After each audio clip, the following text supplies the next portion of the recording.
उप निदेशक doctor SK Singh ji से अनुरोध है कि माननीय विधायक झबरेड़ा श्री देशराज कर्णवाल जी को स्मृति चिन्ह और स्टॉल देके सम्मानित करेंगे।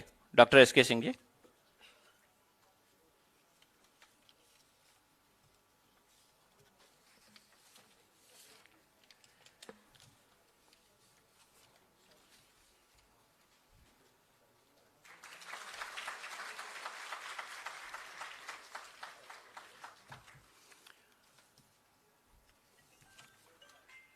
आज अंतर्राष्ट्रीय बालिका दिवस के शुभ अवसर पर इस कार्यक्रम के समापन के शुरुआत के पहले मैं चंद पंक्तियां बेटियों को समर्पित करने के उपरांत सचिव महोदय को आमंत्रित करूंगा इस योजना के बारे में प्रकाश डालने के लिए। क्यों करती हो अफसोस बेटियों तुम, अपने बेटे ना होने से। अभी तुम जो हो वो लाख गुना बेहतर है किसी बेटे के होने से। क्या कभी तुमने देखा है किसी माँ बाप को बुढ़ापे में रोते हुए बेटी के होने से। ये भी शायद नहीं सुना होगा कभी किसी बेटी ने पिता के अरमानों को ठेस पहुंचाई हो अपने सपने सजोने से। ये तो पक्का नहीं सुना होगा कभी तुम बेटियों ने, ये तो पक्का नहीं सुना होगा कभी तुम बेटियों ने बेटों के ख्वाबों में अपने हिस्से मांगे हों। उल्टे यही चाहा होगा कि सारे भाई हमेशा हम बहनों से आगे हों। कभी सोचा है क्या तुमने कि ऐसा क्यों कर होता है। विधाता जन्म के पहले ही तुम्हारे पास संवेदना के सर पर सजोता है। ये जो तुम में गुण है ना वो सबसे अनूठा है। तुम्हारी शख्सियत के आगे हर बेटे का कद छोटा है। तुम्हारी शख्सियत के आगे हर बेटे का कद छोटा है। तो दुनिया की सारी बेटियों बस तुम गर्व करो अपने बेटी होने से। तुमको फर्क नहीं पड़ता दुनिया के रोने धोने से। तुमको फर्क नहीं पड़ता दुनिया के रोने धोने से। मैं सचिव महिला सशक्तिकरण और बाल विकास श्री हरिचंद सेमवाल साहब को आमंत्रित करूंगा कि आज के इस कार्यक्रम के बारे में प्रकाश डालेंगे।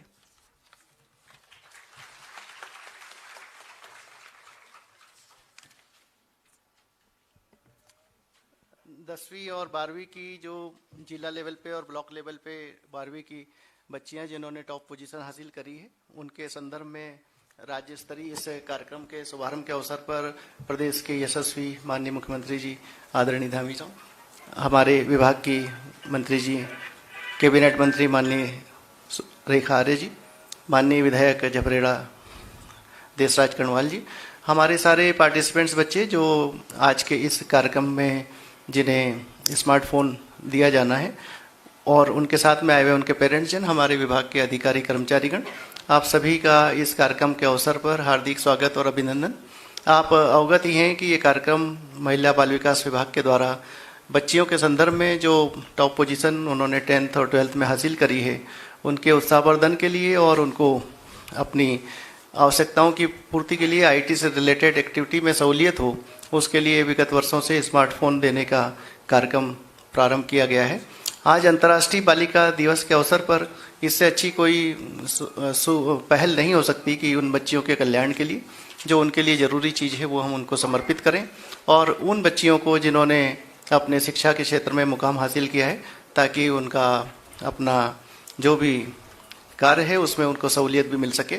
मैं अवगत कराना चाहूँगा माननीय मुख्यमंत्री जी को कि 13 जिलों में 10th और 12th की जो बच्चियां हैं जिन्होंने फर्स्ट सेकंड थर्ड पोजीशन हासिल करी है, आप देख रहे होंगे सर उस पर 45 दिया हुआ है जबकि 39 होना चाहिए। तो जो इन्होंने एक ही नंबर पे अगर एक से ज़्यादा बच्चियां थी तो उनको भी बुलाया गया है।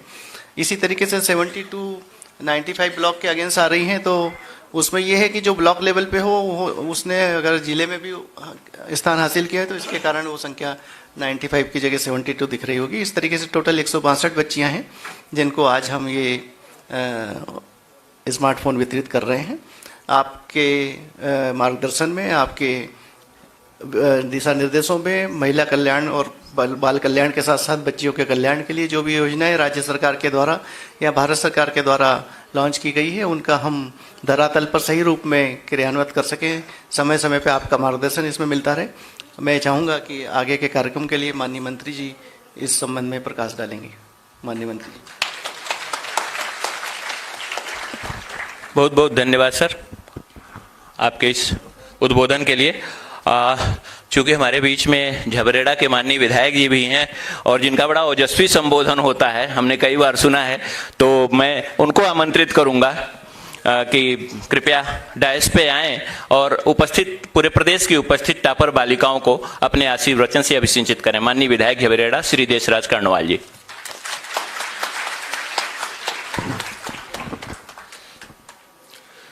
जिसने ये बनाया है गुलजार चमन मेरा, जिसने ये बनाया है गुलजार चमन मेरा, ऐसे महापुरुषों को 100 बार नमन मेरा, 100 बार नमन मेरा, 100 बार नमन मेरा।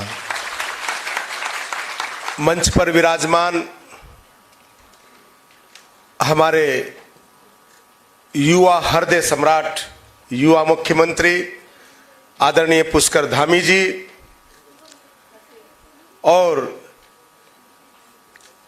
हमारी बड़ी बहन कैबिनेट मंत्री जो आज इस सुंदर कार्यक्रम में उपस्थित हैं, मैं वास्तव में उनको बधाई देना चाहता हूं और विभाग को बधाई देना चाहता हूं।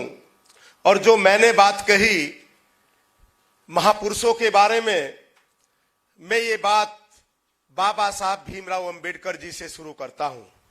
बाबा साहब भीमराव अंबेडकर जी ने जब इस देश को संविधान दिया, बहुत सी बातें उन्होंने कही। उन्होंने ये भी कहा था हिंदुस्तान के लोगों को, हिंदुस्तान की जनमानस को, कि लड़के पढ़ो या ना पढ़ो लेकिन लड़कियों को जरूर पढ़ाइयो। इस पे बहुत से गीत माननीय मुख्यमंत्री जी, बहुत से गीत गाए जाते हैं बाबा साहब अंबेडकर जी के बारे में, बच्चियों के बारे में, महिला सशक्तिकरण की बात, नारी को सम्मान की बात बाबा साहब भीमराव अंबेडकर जी ने संविधान में भी कही और सामाजिक रूप से भी कही। और आज ये बात क्यों कही? वो लड़कों के खिलाफ नहीं थे कि लड़कों को नहीं पढ़ना चाहिए, लेकिन लड़कियों को इसलिए पढ़ना चाहिए क्योंकि उस समय हमारा जो समाज था वो लड़कियों को पढ़ने लिखने के लिए कम भेजता था। तो उन्होंने ये सोचा था कि लड़की 2 कुल का नाम रोशन करती है। एक कुल वो जहां पर वो पैदा हुई है, अपने माँ बाप का नाम रोशन करती है जब वो पढ़ लिख कर कामयाब होती है, और एक वो जहां पर वो शादी के बाद अपने सास कि मैंने गरीबों को अनाज, फ्री अनाज दिया, फ्री अनाज। क्योंकि गुरु रविदास जी ने कहा, ऐसा चाहूं राज में जहां मिले सबन को अन्न, छोट बड़ सम बसे रविदास रहे प्रसन्न। बाबा साहब अंबेडकर जी, पंडित दीनदयाल उपाध्याय जी, जिन्होंने अंत्योदय की बात की, और आज पूरे देश के अंदर मोदी जी के नेतृत्व में और हमारे प्रदेश में धामी जी के नेतृत्व में वो सारी योजनाएं जो कल्पना आजादी के मतवालों ने की थी, जो कल्पना हमारे मोदी जी के इस आंदोलन को, धामी जी के इस आंदोलन को, मंत्री जी के इस आंदोलन को आगे बढ़ाने का काम करेंगी। क्योंकि जब कोई चीज अच्छी होती है सरकार द्वारा तो उसकी जो है उसका प्रचार प्रसार भी होना चाहिए। इन्हीं शब्दों के साथ ज्यादा न कहते हुए एक बार पुनः अंतर्राष्ट्रीय बालिका दिवस पर अपनी बच्चियों को और पूरे विभाग को शुभकामनाएं देता हुआ अपनी बात समाप्त करता हूं और बच्चों से निवेदन करूंगा कि हमारे युवा मुख्यमंत्री हैं, ये 24 घंटे में 3 या 4 घंटे सो रहे हैं, बच्चियों के लिए, बच्चों के लिए काम कर रहे हैं। इनकी जितनी भी योजनाएं हैं आपने इस लैपटॉप के माध्यम से, सोशल मीडिया के माध्यम से आप उन्हें आगे बढ़ाएं और आगे उसका प्रचार प्रसार करें। इन्हीं शब्दों के साथ बहुत बहुत धन्यवाद, बहुत बहुत आभार। बहुत बहुत धन्यवाद माननीय विधायक जी आपके इस ओजस्वी भाषण के लिए। बेटियां शुभकामनाएं हैं, बेटियां शुभकामनाएं हैं, बेटियां पावन दुआएं हैं, बेटियां जीनत हदीसों की, बेटियां जातक कथाएं हैं, बेटियां गुरु ग्रंथ की बाणी, बेटियां वैदिक ऋचाएं हैं, जिनमें खुद भगवान बसता है, बेटियां वे वंदनाएं हैं।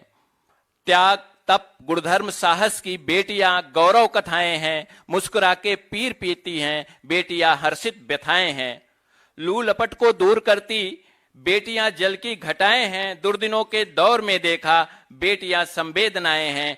गर्म झोंके बने रहे बेटे, गर्म झोंके बने रहे बेटे, बेटियां ठंडी हवाएं हैं, बेटियां ठंडी हवाएं हैं। अब मैं आवाज दे रहा हूं उत्तराखंड की एक ऐसी ही बेटी को जिसने सुदूर पर्वतीय इलाके में जन्म तो लिया, परंतु अपनी मेहनत, लगन, एकाग्रता और निष्ठा के बल पर आज उत्तराखंड की सारी बेटियों के लिए न केवल अनेक लोक कल्याणकारी कार्यक्रम चला रही हैं, अपितु महिला सशक्तिकरण और बाल विकास विभाग का नेतृत्व कर रही हैं, जो हमारी बेटियों के लिए एक रोल मॉडल भी हैं। जोरदार तालियों के साथ स्वागत कीजिए अपनी महिला सशक्तिकरण और बाल विकास मंत्री श्रीमती रेखा आर्या जी का।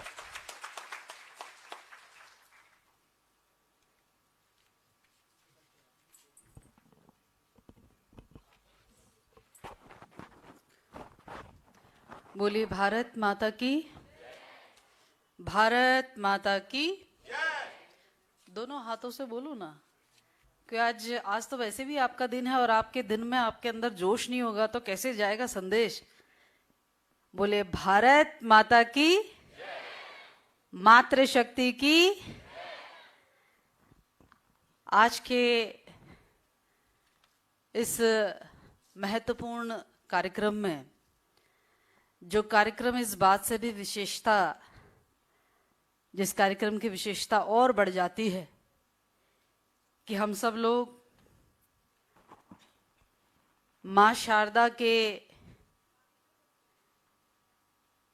पूरे इस नवरात्र के कार्यक्रम में ही आज ही के दिन अंतर्राष्ट्रीय बालिका दिवस हम सब लोग मना रहे हैं।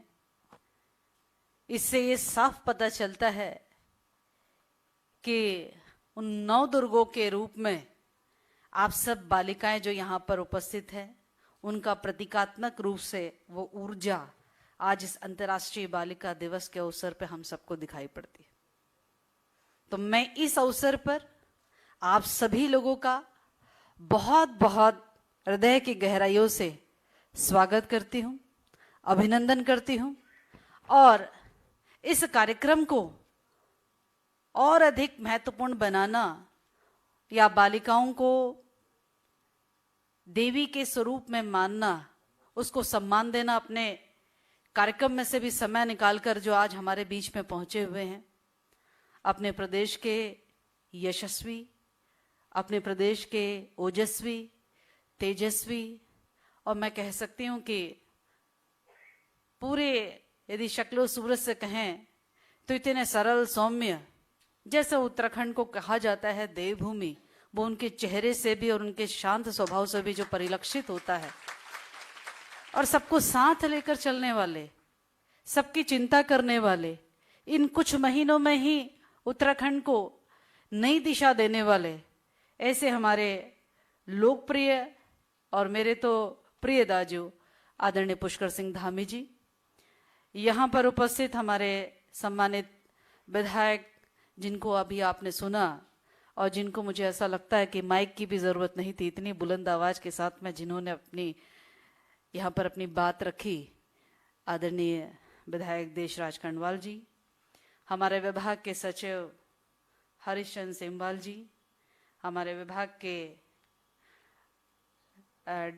डीडी एसके सिंह जी, यहाँ के हम डीपीओ अखिलेश मिश्रा जी, यहाँ पर उपस्थित सभी हमारे पत्रकार बंधु, सभी पूरे जनपदों से आई हमारी सभी मेधावी देवी स्वरूप, शक्ति स्वरूप यहाँ पर उपस्थित सभी बालिकाएं और यहाँ पर उपस्थित सभी आगंतुक, आप सभी का आज के इस अंतर्राष्ट्रीय बालिका दिवस पर आप सभी का बहुत बहुत बधाई भी है। आप सभी को मैं बहुत बहुत अभिनंदन भी करती हूँ और साथ में नमन भी करती हूँ, धन्यवाद भी करती हूँ कि आप सब लोग दूर दराज क्षेत्रों से यहाँ पर पहुँचे हैं और इस उम्मीद के साथ पहुँचे हैं कि हमारी बच्चियों ने जो उपलब्धि हासिल करी है, उस उपलब्धि के लिए महिला सशक्तिकरण विभाग, हमारी सरकार किस प्रकार से उन बालिकाओं का सम्मान करती है, किस प्रकार से उनको प्रोत्साहित करना चाहती है, और वह भी माननीय मुख्यमंत्री जी के कर कमलों से, तो इससे बड़े सौभाग्य की क्या बात होती है। इस उम्मीद के साथ आप सब लोग पहुंचे हुए हैं, तो आप सभी का मैं आज के इस कार्यक्रम में बहुत बहुत स्वागत और बहुत बहुत अभिनंदन करती हूँ। साथियों, जैसा कि बालिकाओं के संदर्भ में हमारे समाज में जो कुछ भी व्याप्त है वो आप सब लोगों को बहुत हद तक मालूम है, लेकिन थोड़ा सा मैं झकझोरूंगी इस बात से कि हम सब वो लोग हैं, समाज के वो अभिन्न अंग है, समाज के हम वो आधे भागीदार हैं। यहाँ पे हमारे पुरुष भाई भी बैठे हुए हैं, मातृ शक्ति भी बैठी हुई है, बालिका शक्ति भी बैठी हुई है। हम सब लोगों को ये बात विचार करनी होगी कि आखिरकार इस हम उत्तराखंड को, मैं तो हर मंच पे कहती हूँ कि उत्तराखंड को हम सब लोग कहते हैं देवभूमि, और इसको देवभूमि के साथ में इसका परिचय दिया जाता है। जबकि मेरा ये कहना है कि ये जितना देवभूमि है उतना देवी की भी भूमि है। मेरे विभाग की ये कोशिश है कि उत्तराखंड को हम देवी की भूमि के रूप में भी इसकी पहचान दिला सके। यहाँ विभिन्न प्रकार की, मैं समझती हूँ कि यदि देवता बसते हैं तो देवियां भी बसती हैं। माँ गंगा यही है, मनसा देवी यही है, आपकी माँ चंडी यही है, आपकी माँ माया देवी यही है, माँ पूर्णागिरी यही है, माँ लक्ष्मी यही है, माँ काली यही है, और माँ सरस्वती जो सबको ज्ञान देती है वह भी यही है। तो इतनी कह सकती हूँ कि देवियों की शक्ति से अपार हमारा यह उत्तराखंड है। तो आखिरकार अपने परिचय से जब हम किसी को परिचय करते हैं, आइए देवभूमि में आइए, तो हम कभी ये नहीं कहते हैं कि आइए देवभूमि में आइए और देवी की भूमि में भी आइए। देखिए उत्तराखंड में किस प्रकार से यहाँ पर हम लड़का हो या लड़की हो, उस भेदभाव को जो है उत्तराखंड कहीं पे भी महत्व नहीं देता। ये संदेश जो है आने वाले समय में हम सब लोग को देना है। हमें ये बताना है कि हम इन जो 9 दुर्गे अभी चल रहे हैं, इन 9 दुर्गों में हम जब पूजा करते हैं, पूरी श्रद्धा के साथ पूजा करते हैं, माँ से अपनी हर प्रकार की प्रार्थना करते हैं, हर अपनी जो इच्छा है, जिज्ञासा है, वो अपनी माँ से मांगने का काम करते हैं, तो क्या बात है कि हम सब लोग माँ को पूजने वाले लोग, जब हमारे घर में बच्ची पैदा होती है या हमें यह मालूम चल जाए कि हमारे गर्भ में जो है बच्ची है, तो हम क्यों कन्या भ्रूण हत्या के बारे में सोचते हैं? तब हमारे हाथ, तब हमारी मानसिकता, तब हमारी आत्मा क्यों नहीं हमको ये बात से रोकती टोकती है कि आखिरकार क्यों हम अब ये दोहरा आचरण अपनाए हुए हैं? आखिरकार क्या ऐसा हमारे अंदर है जो हम एक तरफ देवी की पूजा करते हैं, माँ गंगा में जाकर अपने सारे बुरे कर्मों का जो है हम वहां पर पश्चाताप करके आते हैं और कहते हैं कि अब हम शुद्ध हो गए। शरीर से शुद्ध बेशक हो सकते हो, लेकिन आत्मा से शुद्ध माँ गंगा के साथ साथ आपके विचार भी आपको शुद्ध करेंगे। तो कहीं ना कहीं हमारे को उन विचारों को भी इन माँ दुर्गों के पूजा करने के दौरान में, या हम माँ की पूजा करते हैं तो उस दौरान में हमें अपने उस विचार को भी त्यागना होगा कि कन्या भ्रूण हत्या जैसा महापाप का कलंक हम अपने सिर पर ना लेंगे, ना किसी को लेने देंगे। तभी हमारा यह उत्तराखंड देवी की भूमि के रूप में जाना जाएगा। जिस दिन हम यहाँ कह सके कि हमारे बीच में लैंगिक समानता, चाहे लड़का हो या लड़की हो, दोनों को हम बराबर के दृष्टिकोण से देखते हैं, दोनों को समतुल्य दृष्टिकोण से देखते हैं, हमारे यहाँ असमानता जैसी कोई बात नहीं है। हमारे यहाँ देखिए बड़े दुर्भाग्य से अब तो बहुत सारी घटनाएं हम सबको ऐसे देखने को मिलती है कि यदि लड़की पढ़ी लिखी भी है, जो कि रूढ़िवादी सोच है, उस सोच के कारण हम कहीं ना कहीं जो है दहेज प्रथा की ओर भी कहीं ना कहीं धीरे धीरे हम लोग उसकी ओर बढ़ते हैं। दिखावे में नहीं कहते, लेकिन कहीं ना कहीं आचरण व्यवहार में वह हमें व्यवहार दिखाई पड़ता है। तो मुझे उस पढ़े लिखे लोगों से भी पूछना है कि आखिरकार हम किस बात का दहेज मांगते हैं। हमें अपने आप से भी वो कहना है कि हम किस बात का दहेज ले रहे हैं। हमें उस प्रथा को भी खत्म करनी है, उस सोच को भी खत्म करनी है जिसने इस उत्तराखंड को देवी की भूमि बनने से रोकने का काम किया है। दहेज प्रथा अपने आप में वह भी एक प्रथा है जिसे कि हमें कुठाराघात करना है। और यदि वह कुठाराघात कोई कर सकता है तो आप जैसी मेधावी बालिकाएं हैं जो आज बालिकाओं के रूप में है, आप बालिकाओं की जिम्मेदारियों का निर्वहन कर रही हैं। कल को आपने स्त्री की जिम्मेदारी का भी निर्वहन करना है, कल को आपने माँ की जिम्मेदारी का भी निर्वहन करना है, कल को आपको समाज निर्माण और देश निर्माण का भी कार्य करना है। लेकिन हम अपने विचारों को यदि इस तरह से शुद्ध और पवित्र नहीं करेंगे तो यकीन मान लीजिए ये उत्तराखंड में फिर हमारे लिए ये उत्तराखंड देवी की भूमि बनाना हमारे लिए मुश्किल हो जाएगा। कहीं ना कहीं हमें सोचना पड़ेगा कि हम ही जब सास की भूमिका में आते हैं, हम ही जब किसी और दायित्व में आते हैं, तो हम अपने बहू से यही कहते हैं कि बेटा मुझे तो अब की बार जो है पोता ही चाहिए। तो ये सोच हम भी अपने आप में रुकावट है, और कहीं ना कहीं जो है ये समाज भी जहां पर इस प्रकार की सोच व्याप्त है वह भी एक रुकावट है। उस रुकावट को इसी प्रकार की जो हमारी आज की मेधावी बालिकाएं आई हैं यही उस सोच को खत्म कर सकती है। कम से कम हम तो उस सोच को प्रोत्साहित न करें, ऐसा मेरा आप सब लोगों से आग्रह है, ऐसा मेरा आप सब लोगों से निवेदन है। साथियों, आप सब बालिकाएं बहुत भाग्यशाली हैं कि आपके माँ बाप ने आपको अच्छी शिक्षा दीक्षा दी है, और अच्छी शिक्षा दीक्षा देने के साथ में आप लोगों ने भी उनको परिणाम स्वरूप आज मेधावी बालिकाओं की श्रेणी में आप सब आए। मैं अपनी सरकार का धन्यवाद देती हूँ, मुख्यमंत्री जी का धन्यवाद देती हूँ, जिन्होंने हमें इस दिशा के लिए प्रेरित किया कि मेधावी बालिकाओं को सम्मान मिलना चाहिए, जो लगातार हम 4 साढ़े 4 से करते हुए आए हैं। आज इस पड़ाव पे थे जबकि हम चुनाव की ओर हम लोग बढ़ रहे हैं और चुनावी व्यस्तताएं बहुत सारी है, उसके बावजूद सारे कार्यक्रम एक तरफ रखते हुए हमने यही कोशिश करी कि हमारी बालिकाओं को उचित प्लेटफॉर्म मिलना, और सरकार जो कर रही है बालिकाओं के बारे में जो चिंतन मंथन है वो दिखना चाहिए, वो आचरण व्यवहार में आना चाहिए। उसी का संदेश जो है आज आपको जितनी भी हमारी 162 बालिकाएं विभिन्न जनपदों से विभिन्न ब्लॉकों से पहुंची हुई हैं यहाँ पर, आप सब लोग आज सम्मानित होने जा रहे हैं। मैं आप सबको बहुत बहुत इस दिशा में शुभकामना दूंगी। इसके अतिरिक्त हमारे विभाग की एक कोशिश है कि हम बालिकाओं को शारीरिक रूप से हो, मानसिक रूप से हो, सामाजिक रूप से हो और आर्थिक रूप से हो, हम इन चारों पहलुओं पर हमारी सरकार काम कर रही है।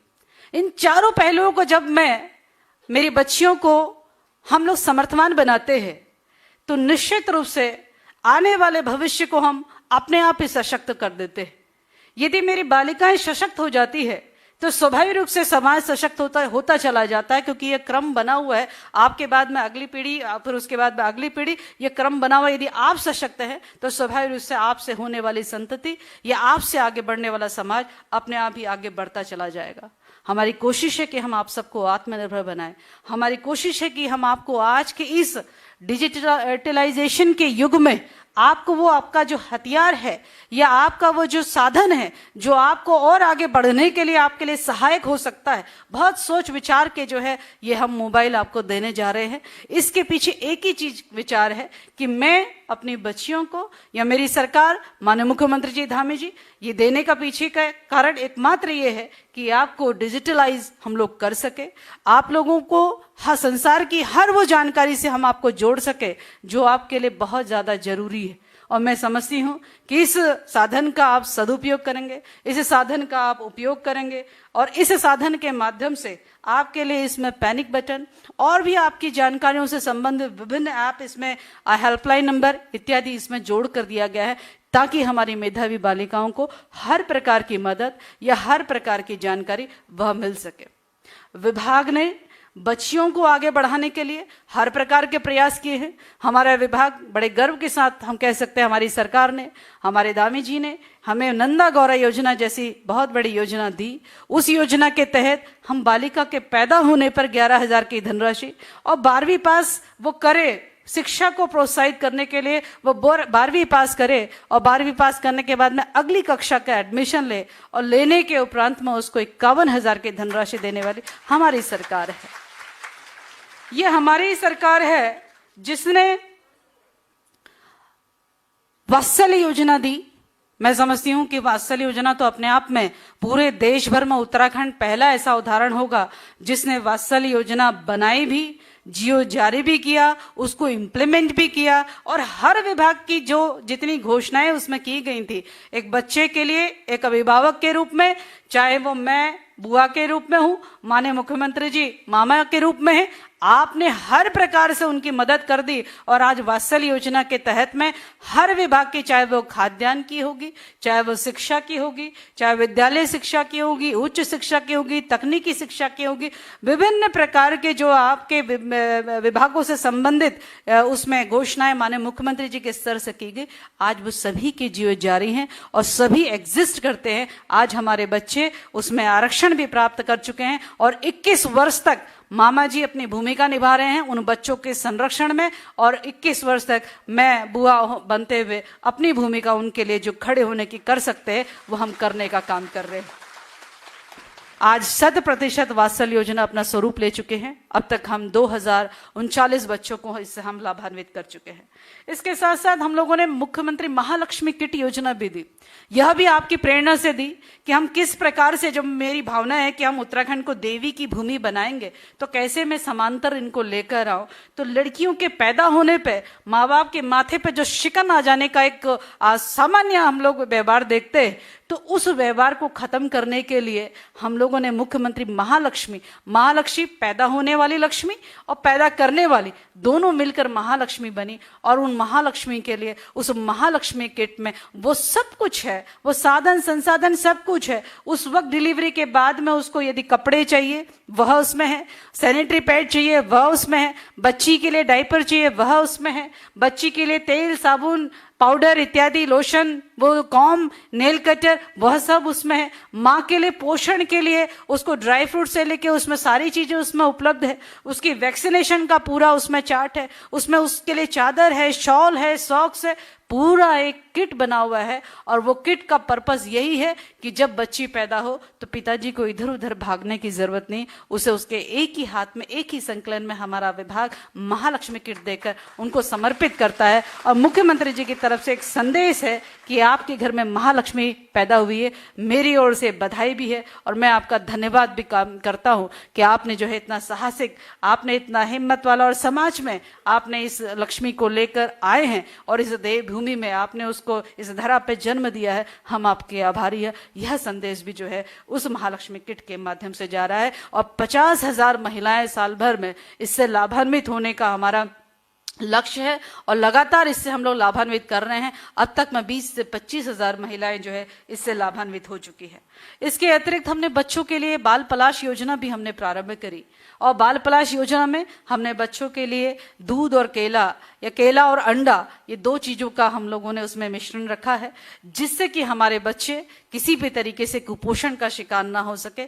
हमारे बच्चे हर प्रकार से जो है नए, क्योंकि वो नव उत्तराखंड जो है वो बनाने की दिशा में आगे उनका भविष्य है, तो इसलिए उनका स्वस्थ होना बहुत जरूरी है और इसी दिशा में हमने प्रयास किया है। और हम अपने बच्चों को जो है केला और अंडा जो है प्रति हफ्ता जो है 2 से 3 दिन जो है हम लोग उनको देने का काम करें।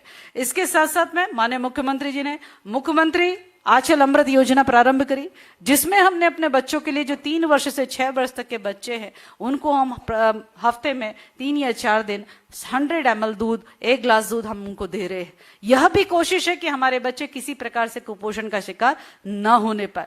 तो ऐसी बहुत सारी योजनाएं हैं कि वह केवल और केवल बालिकाओं को आगे बढ़ाना, केवल और केवल अपने बच्चों को हर प्रकार से सशक्त करना, अपनी महिलाओं को गर्भवती हो गर्भधात्री हो उनको भी सशक्त करना, क्योंकि नारी के विभिन्न स्वरूप हैं और इन विभिन्न स्वरूपों को जो है सशक्त करने की आवश्यकता है, जो कि विभाग लगातार उस दिशा में काम करने का काम कर रहा है। मैं समझती हूँ कि इन सब योजनाओं से हम सब लोग कहीं ना कहीं उससे लाभान्वित हो रहे हैं। ग्रामीण क्षेत्र में तो विशेषकर एक विषय और छेड़ूंगी आप किशोरियों के संदर्भ में भी। आज से पहले कोई भी सरकार या इस विभाग से कभी भी इस प्रकार का प्रयास नहीं हो पाया, चाहे उसके पीछे संकोच कह लीजिए, चाहे उसके पीछे कह सकते हैं कि सामाजिक सोच कह लीजिए। मैं समझती हूँ कि माहवारी जैसे विषय पर कभी भी कोई भी विभाग या कोई भी व्यक्ति इतना खुलकर नहीं आया, लेकिन मैं उस विषय को लेकर खुल के आई और आज हमने आपके बीच में या आंगनबाड़ी केंद्रों के माध्यम से स्पर्श सैनिटरी नैपकिन योजना प्रारंभ करी। बालिकाओं के लिए भी, महिलाओं के लिए भी ग्रामीण स्तर पर मात्र 1 रुपए में 1 सैनिटरी पैड हम सब लोगों ने देना सुनिश्चित किया है। और ये पीरियड्स के दौरान में गंदे कपड़े का इस्तेमाल और अन्य चीजों का इस्तेमाल से हम किस प्रकार से अन्य बीमारियों से हम बच सकते हैं, इसीलिए इस योजना को हमने प्रारंभ किया। और आज मुझे कहते हुए बेहद खुशी है कि इस योजना के तहत में बहुत सारी बालिकाएं, बहुत सारी महिलाएं इससे लाभान्वित हुए हैं। और हम सब लोग अब इस विषय पर खुलकर बात करते हैं, क्योंकि महावारी शर्म का विषय नहीं बल्कि गर्व का विषय है। क्योंकि इसी विषय के साथ में जो भगवान ने मुझे अकेले ये आशीर्वाद दिया, एक नारी को आशीर्वाद दिया, एक महिला को आशीर्वाद दिया, एक बच्ची को आशीर्वाद दिया है, तो वो केवल और केवल कि हम ही वो व्यक्ति हैं जो इस प्रकृति को आगे बढ़ाने का काम कर सकते हैं। यह किसी और को ऐसा वरदान नहीं मिला है, तो इसे हमें गर्व के तरह हमें इसे लेना चाहिए, ऐसा मेरा मानना है। अधिक समय क्योंकि कार्यक्रम में हम लोग पहले ही बहुत लेट हो चुके हैं, मैं ज़्यादा समय नहीं लूँगी, लेकिन मैं इतना ही कहूँगी कि आप सब लोग जो आज यहाँ पर 162 बालिकाएं जो लाभान्वित हो रही है, उनके अभिभावक जो यहाँ पर आए हैं, आप सभी का बहुत बहुत अभिनंदन है। मैं सही कहूँ तो शिक्षा ही अपने आप में सबसे बड़ा हथियार वो है जो आपके लिए हर कार्य क्षेत्र में काम आने वाला है। आज हम यहाँ भी पहुँचे हैं तो शिक्षा के कारण पहुँचे हैं। आज कोई भी व्यक्ति कहीं भी पहुँचेगा तो मैं समझती हूँ उसके पीछे शिक्षा का बहुत बड़ा हाथ होता है। शिक्षा ही वह हथियार होता है जो महिला को सशक्त करने का काम करता है, और सही मायने में सशक्तिकरण जो है वो शिक्षा के माध्यम से ही प्राप्त हो सकती है। शिक्षा ही हमको आगे वैचारिक रूप से, आर्थिक रूप से, सामाजिक रूप से हर प्रकार से सशक्त करने का काम कर रहे हैं। तो मैं उन अभिभावकों का भी बहुत बहुत धन्यवाद करती हूँ कि असली मायने में आप उनके गुरु हैं, जो आपने उनको इतना आगे बढ़ाने का काम किया है और जिससे आज ये बालिका इस स्तर पर पहुंची है। आज माननीय मुख्यमंत्री जी के कर कमलों से आप सब लोग जो है एक मोबाइल, आपके एक स्मार्टफोन जो आपको मिलने जा रहा है, उसे छोटा मत देखिए, वो अपने आप में बहुत बड़ी चीज़ है जो आपके ज्ञान के स्तर को और आगे बढ़ाने का काम करेगी। कुछ चंद शब्दों में मैं अपनी बात को आपके लिए समर्पित करते हुए कहूँगी कि डॉक्टर APJ अब्दुल कलाम का नाम आप लोगों ने सुना ही होगा, और उन्होंने ये बात कही थी, मैं बालिकाओं को लेकर ये बात कह रही हूँ कि सपने बेटा वो नहीं होते, सपने वो नहीं होते जो हम सोते हुए देखते हैं। फिर से कह रही हूँ, सपने वो नहीं होते जो हम सोते हुए देखते हैं, सपने वो होते हैं जो हमें सोने ही नहीं देते। तो हमारा परिश्रम बिल्कुल वैसा ही होना चाहिए। एक बात और कहूँगी, कल मैं दिव्यांग जनों के कार्यक्रम में थी, दिव्यांग क्रिकेट टूर्नामेंट चल रहा था, और मैंने वहाँ पे देखा वाकई किसी का पैर नहीं था, किसी की आँख की प्रॉब्लम थी, किसी का हाथ नहीं था, किसी के पैर ऐसे थोड़े से टर्न हो रखे थे, किसी का, सभी का कुछ ना कुछ जो है वो विकलांगता से दिव्यांगता में उन्होंने अपने आप को परिवर्तित किया था।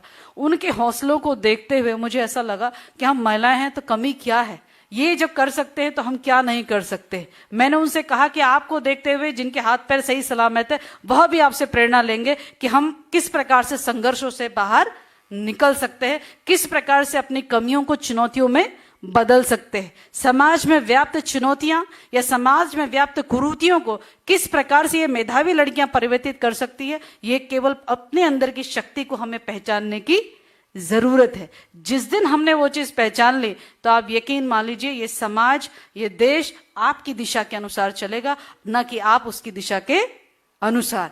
तो ये मेरा आपसे निवेदन है कि अपने सपनों को इतने मजबूत रखिएगा। इसके अतिरिक्त एक बात और मैं चंद पंक्तियों में कहूंगी कि मंजिलें उन्हीं को मिलती हैं, मंजिलें उन्हीं को मिलती हैं जिनके सपनों में जान होती है। पंखों से कुछ नहीं होता, पंखों से कुछ नहीं होता, हौसलों से ही उड़ान होती है। तो अपना हौसला जो है वो बुलंद रखने का काम है। बुलंदियां अपने आप आपके श्री चरणों में पहुंचेंगी। मैं इसी आशा, इसी कामना के साथ कि सभी बालिकाएं इसी मार्गदर्शन में जो मैंने यहाँ पर आपको उद्बोधित किया है, इस विचार के साथ अपने अंदर कहीं ना कहीं बसाएंगे तो वाकई मैं समझती हूँ कि आप अपने देश और अपने प्रदेश का नाम रोशन करने का काम करेंगे। इन्हीं शब्दों के साथ आप सब लोगों का बहुत बहुत धन्यवाद। बोलिए भारत माता की, भारत माता की, बहुत बहुत धन्यवाद। बहुत बहुत धन्यवाद माननीय मंत्री जी, आपके इस ओजस्वी, ऊर्जावान और प्रेरित करने वाले उद्बोधन के लिए। अब वो पल आ गया है जिसके लिए हम सब बेसब्री से प्रतीक्षा कर रहे हैं। आज के इस कार्यक्रम के मुख्य अतिथि माननीय मुख्यमंत्री जी को टॉपर बालिकाओं के आशीर्वचन के लिए मंच पर आमंत्रित करें। चूंकि आप छात्र जीवन से ही छात्रों की समस्याओं के लिए संघर्षरत रहे हैं और खुद भी युवा हैं, इसलिए आपने मुख्यमंत्री का पद संभालने के बाद युवाओं और छात्रों के लिए बहुत सारी नई योजनाएं लॉन्च की है, बहुत सारी घोषणाएं की हैं। चाहे वो हाई स्कूल, इंटर और महाविद्यालय में पढ़ने वाले छात्रों के लिए मोबाइल टैब हो या स्कॉलरशिप में कई गुना इजाफा हो।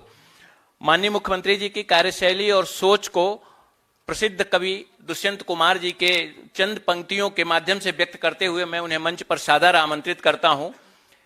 पीर पर्वत सी पिघलनी चाहिए, पीर पर्वत सी पिघलनी चाहिए, इस हिमालय से कोई गंगा निकलनी चाहिए। तेरे मेरे सीने में नहीं तो तेरे सीने में सही, हो कहीं भी आग लेकिन आग जलनी चाहिए, हो कहीं भी आग लेकिन आग जलनी चाहिए। सिर्फ हंगामा खड़ा करना मेरा मकसद नहीं, मेरी कोशिश है कि सूरत बदलनी चाहिए। ऐसी सोच वाले अपने युवा और ओजस्वी मुख्यमंत्री जी के लिए आपकी जोरदार तालियां लगातार बजती रहनी चाहिए।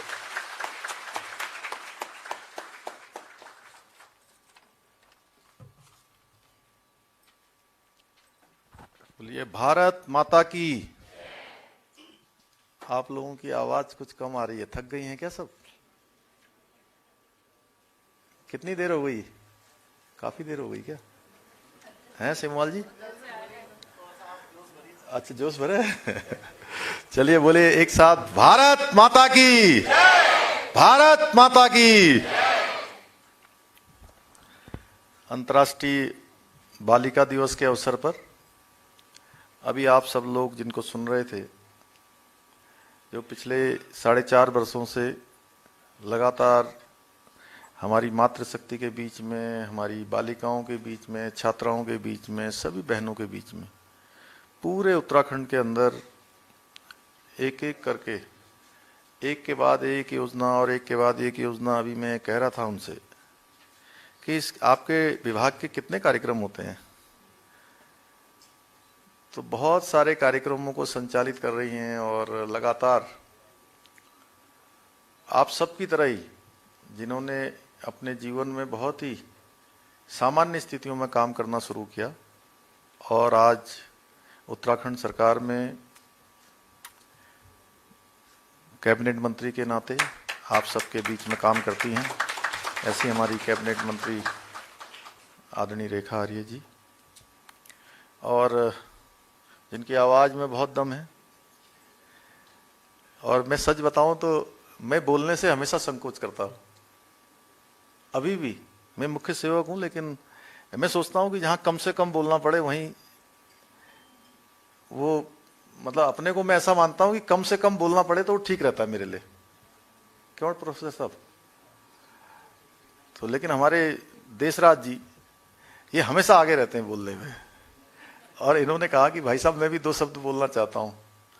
मैंने कहा जरूर बोलिए। हमारे ऐसे ओजस्वी वक्ता, बहुत ही लोकप्रिय विधायक भाई देशराज कर्णवाल जी, और हमारे विभाग के इसके सचिव श्रीमान हरीशचंद्र सेमवाल जी, अखिलेश जी सिंह साहब, एवं सभी विभाग के सभी अधिकारीगण, सभी कर्मचारीगण, सभी आए हुए हमारे सभी अतिथिगण, सभी अभिभावक बंधु, सभी उपस्थित मेरी प्रिय सभी छोटी बहनें, आज बड़ा सुंदर दिवस है और नवरात्र भी चल रहे हैं।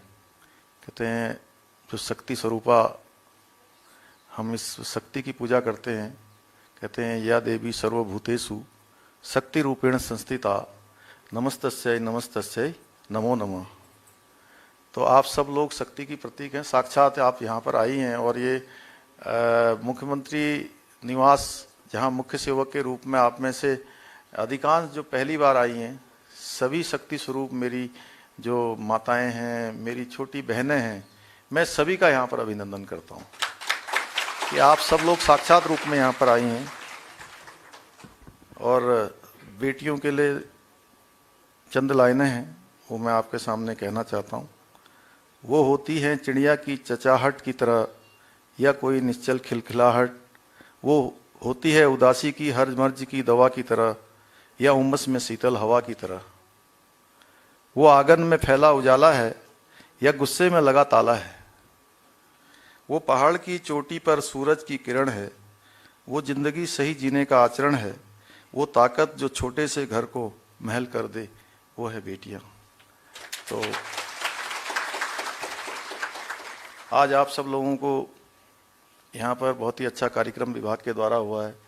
सभी मेधावी हमारी प्रिय सभी छात्राओं को आज टैबलेट देने का काम हुआ है। मैं उसके लिए आपको बधाई देता हूँ कि ये टैबलेट आपके प्रोत्साहन के लिए है और आपके ज़रूरी काम करने के लिए है।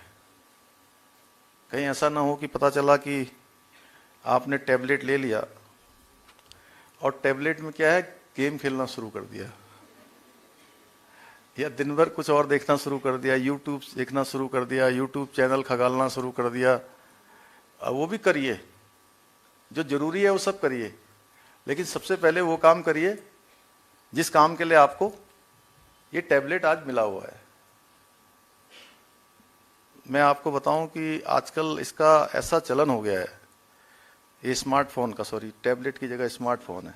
हाँ, अब क्या है कि हम लोगों ने इस समय टैबलेट टैबलेट क्यों आ रहा है मेरे मुंह में, कि हमने जो है 1 लाख जो 9वीं में 10वीं में 11वीं में पढ़ने वाले, 12वीं में पढ़ने वाले या डिग्री कॉलेज में पढ़ने वाले 1 लाख, यानी कि सब मिलाकर 3 लाख के लगभग सभी छात्रों और छात्राओं को हमने तय किया, हमारी सरकार ने, कि हम सबको, चूंकि इस महामारी में सब ऑनलाइन हो गया था, इसलिए आगे अगर कोई ऐसी स्थिति परिस्थिति पैदा हो, और वैसे भी आईटी का युग है, संचार का युग है, ज्ञान विज्ञान दुनिया आगे बढ़ रही है, तो सभी के पास टैबलेट होना चाहिए। और सरकारी स्कूल में बच्चे वाले, डिग्री कॉलेजों में पढ़ने वाले सभी बच्चों को हमने टैबलेट देने का जो निर्णय किया है, उसके कारण से मेरे मुंह में बार बार टैबलेट आ जाता है, और जब तक टैबलेट पहुंचेगा नहीं तब तक मेरे दिमाग से टैबलेट निकलेगा नहीं।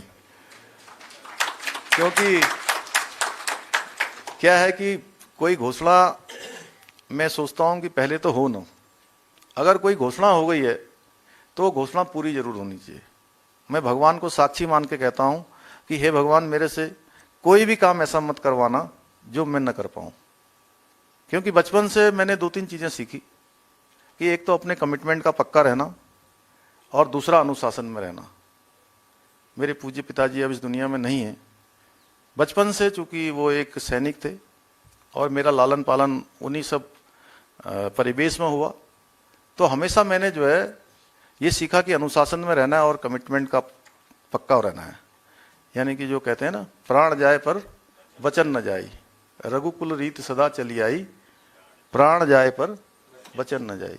तो उसका मैं हमेशा पालन करता हूं। इसलिए मैंने कहा है कि जो भी हम घोषणा करेंगे वो सारी की सारी घोषणाएं हम धरातल पर उतारेंगे। जैसे अभी हमने 6 महीने तक अपनी सब आशा बहनों को, आंगनबाड़ी की बहनों को, उनको जो है 2-2 हज़ार रुपये 6 माह तक देने की घोषणा की थी, और 1,000 रुपये प्रोत्साहन राशि हमने अभी रक्षाबंधन के अवसर पर दी थी। उसका कल हम लोग जो है एक क्लिक करके कल सारा डीबीटी के माध्यम से उनके खातों में देने का काम हो रहा है, कल सीधे पहुंचेगा। इससे पहले भी जितनी घोषणाएं करी हैं, पिछले दिनों मैं टिहरी गया था, तो टिहरी में गया था तो वहाँ मैंने देखा कि कम से कम 100 से भी ज़्यादा लोग टिहरी में एक जगह पर खड़े थे। मैं झील का निरीक्षण करने गया तो मैंने सोचा कि जैसे मैं सब जगह जा रहा हूँ तो ये लोग भी किसी न किसी काम से आए होंगे, या कोई आजकल चूंकि चुनाव का वर्ष है, कोई इधर खींचता है कोई उधर खींचता है। वो है ना, जंगल में शेर आया, क्योंकि चुनाव, शेर भी क्या है, वो क्या है, बकरी बन गया वाली बात है, क्योंकि चुनाव आ गया है। तो चुनाव के समय में ऐसा लगता है कि कोई इधर से खींच रहा है कोई उधर से खींच रहा है। हमारे यहाँ सभी की अपनी अपनी डिमांड होती है, और स्वाभाविक रूप से सबको लगता है इस समय जो भी मांग करेंगे सब पूरी हो जाएगी। तो वहां भी मेरे मन में ये विचार आया, देशराज जी, कि ये लोग भी शायद चुनाव के संबंध में कुछ यहाँ मांग करने आए होंगे। लेकिन जब मैं पास पहुंचा तो मैंने कहा, बताइए कैसे आए हैं आप लोग? तो बोले, हम आपका धन्यवाद करने के लिए आए हैं, जो आपने पर्यटन के क्षेत्र में और परिवहन के क्षेत्र में हमारे टैक्सी संचालक हैं, राफ्टिंग करने वाले हैं, होटल चलाने वाले हैं, सब लोगों को जो कोरोना महामारी में आपने 200 करोड़ रुपए का पैकेज दिया है, उस पैकेज का पैसा हमारे खातों में आना शुरू हो गया है। तो हर क्षेत्र में हमने प्रयास किया है कि जो भी हम घोषणाएं करेंगे उन घोषणाओं को पूरा करेंगे, उनका शासनादेश निकालेंगे, उनको धरातल पर उतारेंगे और उन पर काम शुरू करेंगे। और जिन पर काम शुरू करेंगे